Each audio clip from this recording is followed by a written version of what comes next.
அன்னமே நமக்காக காமாட்சி இருக்காக அச்சம்தான் எதுக்காக கண்மணி கிளியே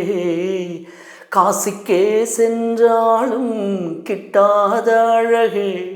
என்ன விட்டு விலகாதே இன்பமணி குயிலே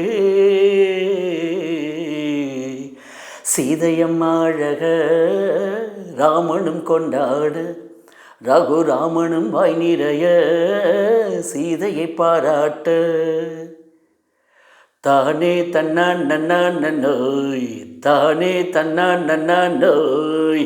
முத்தாரம் செய்ய போறே முகூர்த்த சேலை வாங்கித்தாரே கல்யாண மாலபோடு கன்னிமயிலே முத்தாரம் செய்ய போறே முகூர்த்த சேலை வாங்கித்தாரே கல்யாண மாலபோடு கன்னிமயிலே அழகான மணமகனே